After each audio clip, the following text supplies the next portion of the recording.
이 에베소서 2장의 전체 주제가 위대한 구원이라고 소개를 한 바 있습니다. 사람으로서는 전혀 불가능한 것을 오로지 하나님의 주권적인 권위와 사랑 그리고 긍휼로 이루어졌기 때문입니다.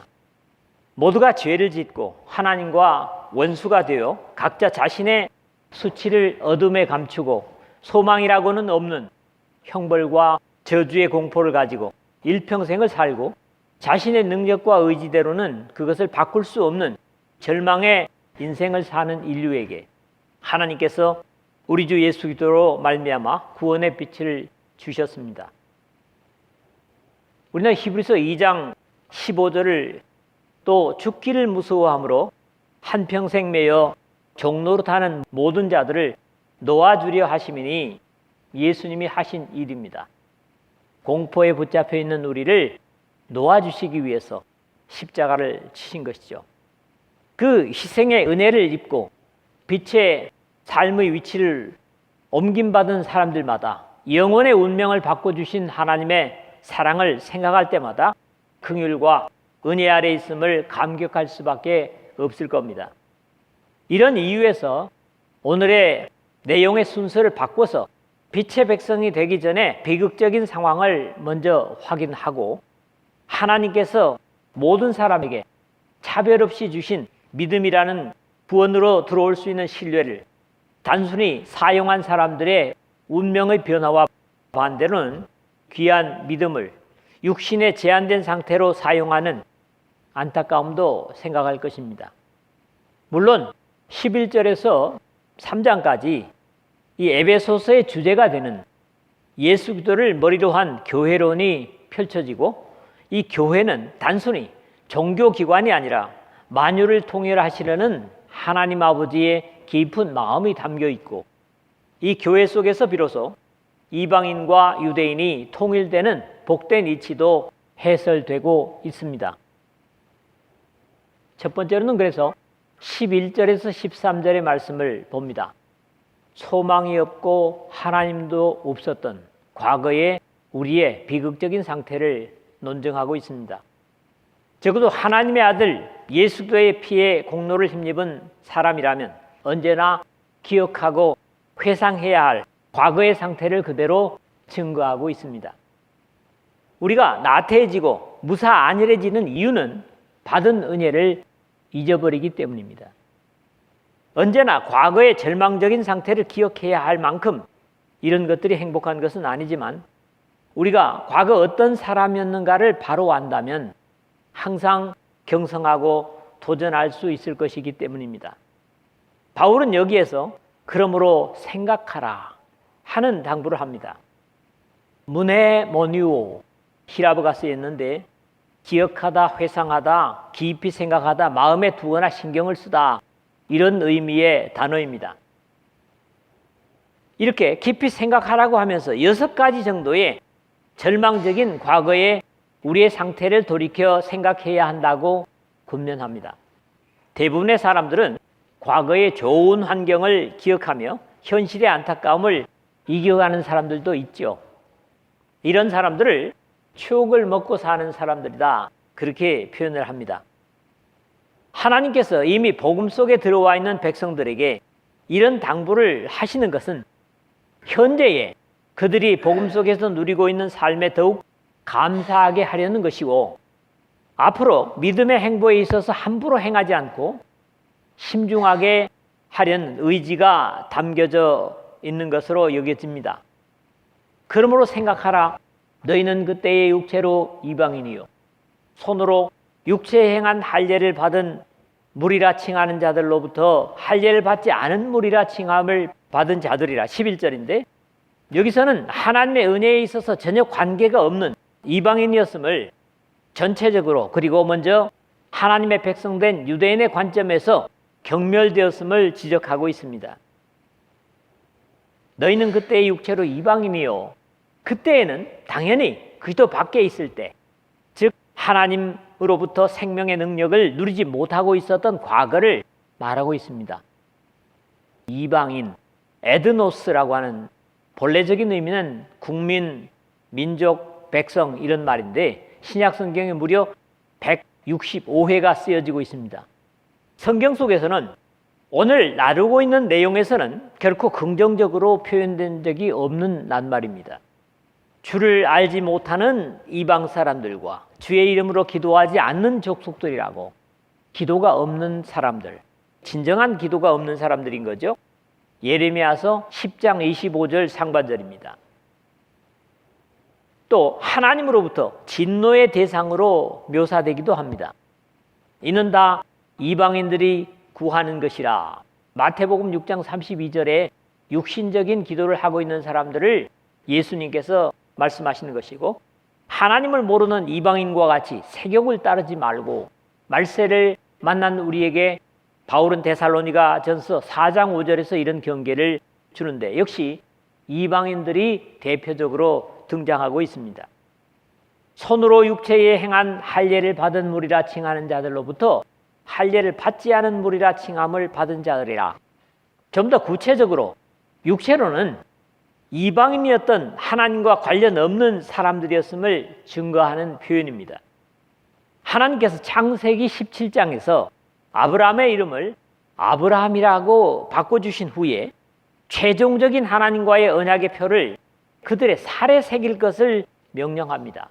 창세기 17장 13절인데, 아브라함의 후손이라고 하는 이스라엘의 자존심인 할례의 언약을 환기시키는 내용이 에베소 교회를 비롯한 이방인이었던 믿음 이전에 할례 받은 자들로부터 무시당했던 상태를 먼저 거론합니다. 바울은 이 할례도 구약 선자들이 증거했던 것처럼, 그러므로 너희는 마음의 할례를 행하고 다시는 목을 곧게 하지 말라. 신명기 10장 16절이거나 이스라엘은 마음의 할례를 받지 못하였느니라. 예레미야서 9장 26절. 안타까워하던 사실과 함께 육신적인 살의 할례를 인정하지 않았던 것입니다. 빌립보서 3장 3절이라든가 골로새서 2장 11절 같은데 나타나죠. 그럼에도 2차 세계대전 때는 히틀러와 나치당은 오히려 유대인들의 자긍심이었던 할례자들만을 죽였습니다. 그건 물론 예수님께 자신들이 장담했던 이 저주를 우리와 우리 후손에게 돌려달라고 하는 그런 말에 대한 응답이기도 합니다만은 그렇습니다. 어쨌거나 자신들만이 유일하게 하나님의 선택받은 백성이라는 자긍심을 가졌던 이스라엘로부터는 짐승 취급을 당하던, 뒤에도 다시 거론하고 있지만 참되신 하나님과 관계가 없었던 버려진 백성 취급을 받던 사람들이었음을 확인하고 있습니다. 그때의 너희는 그리스도 밖에 있었고 이스라엘 나라 밖의 사람이라 약속의 언약들에 대하여는 외인이요 세상에서 소망이 없고 하나님도 없는 자이더니, 오늘 12절에 여기에서 나머지 5가지의 비극적인 운명을 연이어 거론하고 있습니다. 그 첫째가 뭐냐니까, 물론 전체적으로 본다면 두 번째겠지만은 그때의 너희는 그리스도 밖에 있었고 하는 겁니다. 앞에서 무할례자라는 무시당함은 결과적으로 문제될 것이 없었습니다. 왜냐하니까 하나님께서 육체의 오히려 할례를 받았을지라도 마음의 할례 받지 못한 사람들을 인정하지 않으셨기 때문입니다. 예레미야를 통한 여호와의 말씀이니라, 보라 날이 이르면 할례 받은 자와 할례 받지 못한 자를 내가 다 벌하리니. 예레미야서 9장 25절에 선언은 할례자나 무할례자를 같이 다루신다는 말씀이라서 그렇지만 그리스도는 그와는 다른 내용입니다. 아브라함을 비롯한 모든 언약의 백성들도 한결같이 메시아를 간절히 바라고 있었기 때문이죠. 이 사실은 우리 주 예수 그리스도께서도 직접 증거하신 바 있습니다. 너희 조상 아브라함 나의 때 볼 것을 즐거워하다가 보고 기뻐하였느니라. 이 요한복음 8장 56절의 말씀입니다. 그리스도라는 말 자체가 창조주 하나님의 중보자라는 3가지 지위를 가진 존재이기 때문에 그리스도 밖에 있었다는 것은 생명의 약속을 갖지 못했고 영생에 대한 언약이나 기대를 가질 수 없는 짐승과 다름이 없는 존재임의 확인입니다. 세 번째로는 이스라엘 나라 밖의 사람이라 그랬습니다. 히브리인이라 불린 아브라함과 야곱이 야복강가에서 천사와 겨루어 이김으로 얻어낸 이름, 의미로는 하나님과 겨루어 이겼다 하는 이름이지만 적어도 창조주 하나님으로부터 복을 받아 누리는 이름이 이스라엘이기 때문에 이스라엘 밖의 사람이란 복을 누리지 못하는 이름을 의미하는 겁니다. 그러므로 우리는 과거에 진정한 복을 누릴 수 없는 사람이었다고 하는 표현을 이렇게 하고 있는 것이죠. 네 번째로는 약속의 언약들에 대하여는 외인이요 그랬습니다. 성경에 하나님을 칭할 때 너희 조상의 하나님 여호와 곧 아브라함의 하나님, 이삭의 하나님, 야곱의 하나님께서 나를 너희에게 보내셨다. 출애굽기 3장 15절에 하셨는데 이것은 언약이 계속 자손에게 계승되었기 때문입니다. 주님께서는 이를 풀어서 하나님은 죽은 자의 하나님이 아니요 산자의 하나님이시라 마가복음 12장 27절 상반절에 말씀하셨습니다. 그러므로 약속의 언약들에 대하여는 외인이요라는 평가는 생명과 복과 언약들에 대해서는 외국인들로서 사람이란 약속을 맺고 그 약속을 따라 살아가는데 언약이 없이 하루살이 같은 미래나 기업이나 기대할 것이 없는 인생이었다는 의미를 역시 과거의 주님 만나기 이전에 우리의 상태를 표현하고 있는 겁니다. 다섯 번째로는 세상에 소망도 없고 그랬는데 앞에 약속이나 언약이 없는 삶의 결과적인 모습입니다. 이스라엘에서는 재산을 다 날려도 다시 소망을 가질 수 있는 이유는 면제년, 즉 7년이 7번 겹치고 나면 희년이라는 언약의 제도가 있어서 팔았던 재산이 다시 본주인에게로 돌아오는 율법 조항이 있습니다. 이것이 곧 언약입니다. 그러나 이런 언약을 갖지 못하는 사람들은 세월이 흘러도 사실 기대할 것이 없지요. 지금 몇 억씩 가치가 호가하는 아파트를 가진 여러분들도 있습니다만은 사실은 만약에 아파트가 무너져 버리면 자신의 땅은 한 평도 없이 사라지고 맙니다. 사실이죠. 이것은 영원한 영광의 문제도 아니고 세상에서의 삶의 문제이지만 사실 소망이 없는 겁니다. 여섯 번째로는 하나님도 없는 자이더니 그랬습니다. 어찌 보면 이방인들의 가장 치명적인 비극입니다. 사실 이 내용은 세 번째의 이방인의 비극적인 상태를 표현하는 이스라엘 나라 밖의 사람이라 하는 내용과 관련이 됩니다. 언약의 하나님을 모르는 사람들도 나름대로는 자신들이 위하는 신이라는 존재를 섬기고 제사하기도 합니다. 그러나 엄밀히 말하면 그들이 위하는 것들은 막연히 하느님이라는 이름 붙인 거짓 신에 불과합니다. 마치 바울이 아덴에서 내가 두루 다니며 너희가 위하는 것들을 보다가 알지 못하는 신에게 라고 새긴 단도 보았으니 사도행전 17장 23절 상반절의 선언과 같습니다. 적어도 하나님도 없는 자란 진정으로 생명과 복을 끼치는 이 세상을 창조하시고 구세주를 보내신 살아계신 참 하나님을 모시지 못한 사람들이라는 말입니다. 결국 이런 안타까운 운명이 지워져 있는 사람들은 무할례보다도 그리스도, 즉 메시아가 없는 것이 확대된 비극입니다. 그리스도가 없는 데서 하나님의 나라인 교회도 구원에 대한 언약도 소망도 없고 세상에서도 짐승과 다름이 없는 삶을 살 수밖에 없는 안타까운 인생들이었습니다. 그럼에도 여기에 전혀 예상조차 할 수 없는 복이 주어지고 있습니다. 그게 바로 13절이거든요. 이제는 전에 멀리 있던 너희가 그리스도 예수 안에서 그리스도의 피로 가까워졌느니라. 앞에서 살핀 대로 이제는 전에 멀리 있던 너희가 라는 과거의 비극에 있었던 사람들에게 속죄의 피가 부어진 것입니다. 그리스도 예수 안에서 그리스도의 피로 가까워졌느니라 13절 하반절인데 그 위치는 그리스도 예수 안에서이고 방법은 그리스도의 피로, 즉 하나님의 창세전부터 계획하시고 예정하신 교회를 통하여 십자가에 흘리신 그리스도의 피가 사람의 방법으로는 상상도 할 수 없는 하나님의 긍휼과 사랑으로 주어진 것입니다. 이렇게 과거 헤아릴 수 없는 비극만이 가득했던 우리에게 사람의 지혜나 능력으로는 상상할 수 없는 엄청난 은혜가 부어져서 예수 그리스도를 가짐으로 마음의 할례자가 되고, 골로새서 2장 11절인데 그리스도 예수 안에 살고, 고린도전서 1장 30절이고요.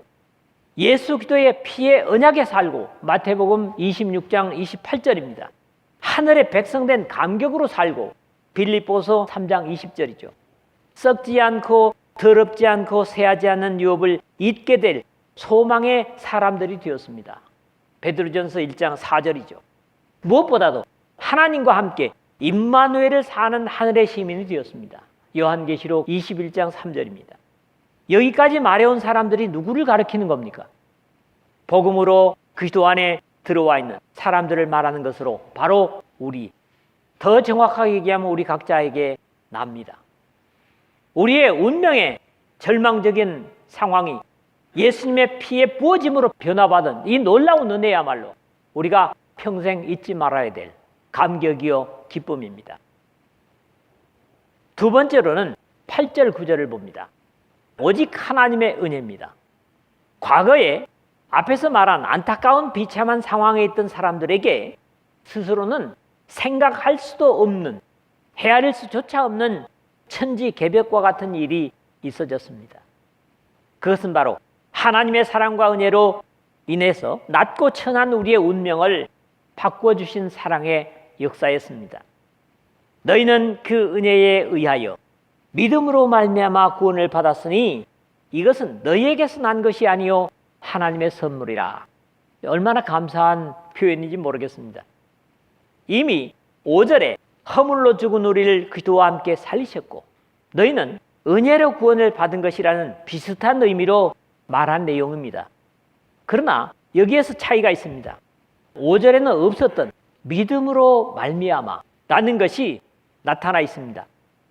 전체적인 두 구절의 내용 속에서 반복되고 있는 한 가지는 난 것이 아니요, 나온 것이 아니요 라는 말이죠. 그러니까 8절에서도 난 것이 아니요, 9절에서도 난 것이 아니니 무엇으로부터 나오지 않았다. 그 부정되는 출처를 처음에는 너희에게서 그리고 행위에서 라고 부정하고 있습니다. 여기 두 가지 표현에서 나올 수 없는 것이 무엇인가 하면 바로 구원입니다. 행위에서도 너희에게서도 나올 수 없는 거는 뭘 얘기합니까? 사람에게서 나올 수 없는 것이 구원이다. 그럼에도 첫 부분에서는 긍정된 구원을 받았으니의 출처와 도구를 분명히 하고 있습니다.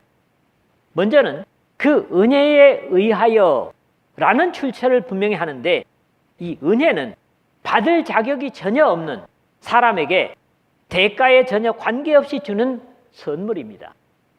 본래적으로 로마의 병사가, 그레코 로망 시대의 병사가 전혀 어떤 역할을 하지 않았는데 아주 높은 상관으로부터 갑자기 선물을 받는, 이것이 바로 카리스라고 말씀을 드린 것 같습니다. 이런 입장에서도 구원은 전적인 하나님의 선물이라고 해야 하는 것은 어떤 사람도 행위, 즉 에르곤, 일이나 노력을 의미하는 단어입니다. 이 행위에서 받을 수 없다는 데서 그렇습니다. 출처는 그 은혜에 의하여 라고 증거하고 있는데 방법은 믿음으로 말미암아, 통하여라는 디아라는 말이 쓰여지고 있습니다. 이것도 분명합니다. 다만 이것은 너희에게서 난 것이 아니요 하나님의 선물이라 할 때 이것이 믿음이냐 구원이냐 다른 견해들이 들어 있습니다. 하나님께서 죄인된 인류 각 사람에게 전적인 선물로 허락된 구원이 사람 스스로는 전혀 불가능하기 때문에 하나님 편에서 마련하신 것이라면 이 은혜를 생명으로 누리기 위한 사람 편의 입장은 믿음으로 응답해야 하는 것은 이 말씀을 이해하는 일반적인 이해입니다. 또 이것보다 더 중요한 것은 없습니다. 사실 결과에 있어서는 구원이 분명하지만 믿음 역시 사람에게서 나온 것이라고 할 수 없는 것은 일반적인 사람들도 모두 믿음을 가지고 있죠. 부모나 형제를 인정하는 것. 어머니가 나를 낳는 거 누가 본 사람 있어요? 봤어도 기억 못해요. 다 믿음이 필요한 거예요. 일반적인 믿음이 필요하다고요. 믿음이 하나님께서 죄의 문제를 해결하기 위한 속죄의 역사를 이루신 독생자를 통한 은혜의 역사를 수용하는데도 같은가? 이런 믿음이, 이런 의문을 갖는 겁니다. 물론 하나님의 구원의 역사를 나의 것으로 받아들이는 것도 나의 욕심이 아니라고는 할 수 없습니다.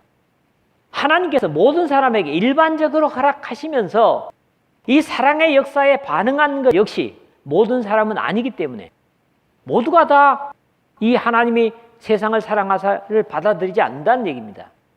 사람이 예수 그리스도의 복음을 통해 거듭나면 하늘로부터 새롭게 된 새로운 피조물이라고 하는 이해는 어렵지 않고 분명합니다.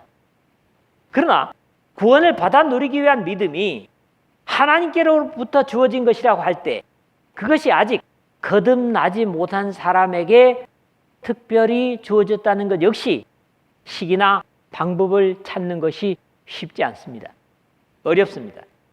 너희는 그 은혜에 의하여 믿음으로 말미암아 구원을 받았으니 이것은 너희에게서 난 것이 아니요 하나님의 선물이라 해서 하나님께로부터 나고 믿음으로 말미암은 선물이기 때문에 공로나 대가는 생각할 수가 없고 받은 사람이 자랑할 수 없다는 결론을 행위에서 난 것이 아니니 이는 누구든지 자랑하지 못하게 함이라. 9절에 사람의 노력이 절대로 하나님을 만족시킬 수 없기 때문에 구원은 하나님의 선물이며 사람은 그것에 대해 더 이상 자랑할 수 없습니다.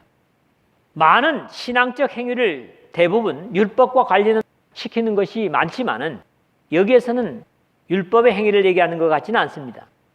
하나님으로부터 인정받으려고 행하는 사람의 일반적인 노력을 의미하는 것으로 단순히 이해를 해야 할 것 같고 구원에 관한 사람의 노력이나 공로는 있을 수 없고 다만 그리스도로 말미암아 함께 믿음으로 말미암아라는 표현이 옳습니다.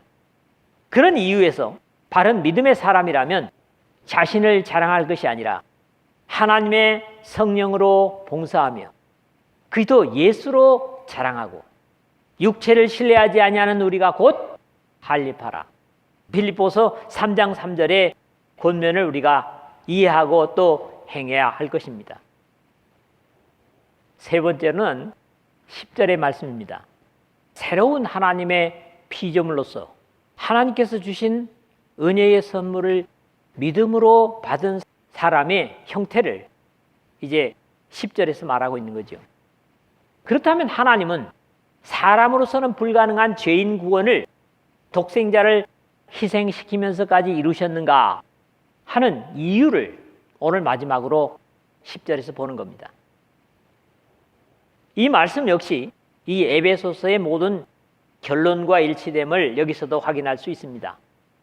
이 에베소서의 목적이 뭐였습니까? 하나님께 영광을 돌리기 위한다는 거였죠. 우리는 그가 만드신 바라 그리스도 예수 안에서 선한 일을 위하여 지으심을 받은 자니 이 일은 하나님이 전에 예비하사 우리로 그 가운데서 행하게 하려 하심이라. 그런데 이 한 절 속에도 하나님의 역사와 새 창조의 목표가 기록이 되고 있습니다. 우리는 그가 만드신 바라 고린도후서 5장 17절에 그런즉 누구든지 그리스도 안에 있으면 새로운 피조물이라 이전 것은 지나갔으니 보라 새 것이 되었도다 라는 선언처럼 더 이상 부모로부터 난 육신의 사람이기보다는 하나님의 구속의 역사로 말미암아 새로 지음받은 가치를 증거하고 있습니다. 그리스도 예수 안에서 선한 일을 위하여 지으심을 받은 자니 여기 그 새로 지음을 받은 장소는 그리스도 예수 안에서이고 그냥 고치거나 개량한 정도가 아니라 지으심, 이 말이 본래 크티조, 하나님이 태초에 천지를 창조하실 때 쓰여진 말입니다. 70인역에서요. 지으심을 받으니라는 새로운 피조물을 증거합니다. 이 새로운 피조물, 창조물로 완전히 새롭게 한 이유는 무엇입니까? 선한 일을 위하여입니다. 선한 일은 구원을 얻기 위한 일이 아니라 구원받은 삶에서 나타나는 열매로 이해를 해야 될 겁니다. 왜냐하면 우리가 아무리 선을 행해도 구원은 받을 수 없기 때문이죠. 선한 일은 하늘로부터 거듭난 피조된 그리스도인이 성령과 더불어 하나님의 말씀을 순종할 때 나타나는 하나님 보시기에 아름다운 열매들입니다. 일들이라고 할 수도 있겠죠. 이 일은 하나님이 전에 예비하사 그랬는데 이 귀한 일은 즉흥적으로 만들어진 것이 아니라 이미 창세전부터 우리를 구속하기 위한 예정과 계획에 예비하신 것이라는 겁니다. 죄 속에서 악을 행하던 과거와는 다르게 하나님의 예비하시고 계획된 삶을 살게 하시려는 뜻을 우리로 그 가운데서 행하게 하려 하심이니라 확인하고 있습니다.